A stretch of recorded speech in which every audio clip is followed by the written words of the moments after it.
مختلف ایسے ہی مسجد کوفہ میں سوالات ہو رہے تھے کہ یا علی بتائیے میرے ہاتھ میں کیا ہے، کھاؤں گا کیا، کہ اچانک ایک بزرگ کو جلال آیا، سر پہ امامہ تھا، کمر پہ پٹکا باندھ رکھا تھا، ہاتھ میں عصا تھا، چلنے کا انداز بتا رہا تھا جوانی میں شیر رہا ہوگا۔ ایک مرتبہ صفوں کو چیرتے ہوئے آگے بڑھے اور آنے کے بعد کہا یا علی میرے کچھ سوالات ہیں لیکن میں اپنی زبان میں سوال کروں گا۔ میرے مولا نے کہا جس زبان میں چاہو سوال کرو۔ جس زبان میں سوال آتا تھا اسی زبان میں جواب جاتا تھا، جس رفتار سے سوال آتا تھا اسی رفتار سے جواب جاتا تھا، جس کتاب سے لوگ سوال کرتے تھے میرے مولا اسی کتاب سے جواب دیتے تھے۔ تو انہوں نے کہا میں اپنی عبرانی زبان میں سوال کروں گا۔ انہوں نے سوالات کیے، پھر عربی میں کہا میں گواہی دیتا ہوں آپ حقہ کے وصی مصطفیٰ ہیں، حق آپ ہی کا ہے، آپ ہی کا تھا، آپ ہی کا رہے گا۔ ایک مرتبہ وہ سوالات کرنے کے بعد چلے، اب سارا مجمع پریشان، یہ کون تھے، کہاں سے آئے تھے، کیا کہہ رہے تھے؟ جناب امیر نے فوراً کہا گھبراؤ مت، یہ میرا بھائی خضر تھا۔ کئی سوالات انہیں کئی دنوں سے پریشان کر رہے تھے، یہ مجھ سے پوچھنے کے لیے آئے تھے۔ میں نے جناب خضر سے متعلق کہا تھا بچپنا ہے امام حسن مجتبیٰ کا، 4 برس کے ہیں، جناب رسالت میں آپ کے زانوں پہ تشریف فرما ہے۔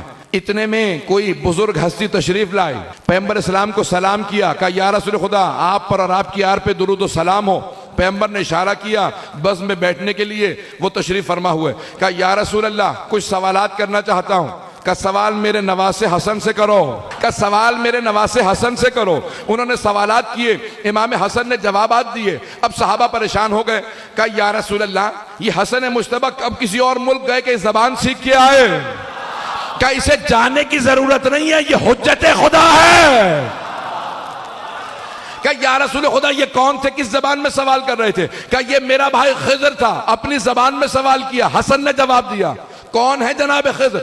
جب جناب موسیٰ کو سیکھنا ہو، توجہ، جناب موسیٰ کو اللہ نے کہا موسیٰ جاؤ جا کے میرے عبد صالح کے پاس دوبارہ سیکھو۔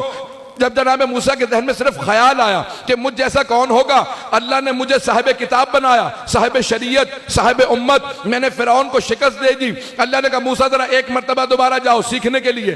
جب موسیٰ کلیم اللہ کو سیکھنا ہو تو وہ حضرت خضر کے پاس جائیں، جب جناب خضر کو سیکھنا ہو تو حسن مجتبیٰ کے پاس آئیں۔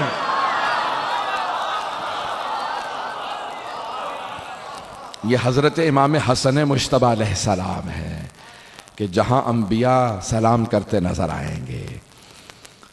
سورہ کوثر کا مصداق ہیں، جناب سیدہ سلام اللہ علیہا کی آغوش کا اثر ہے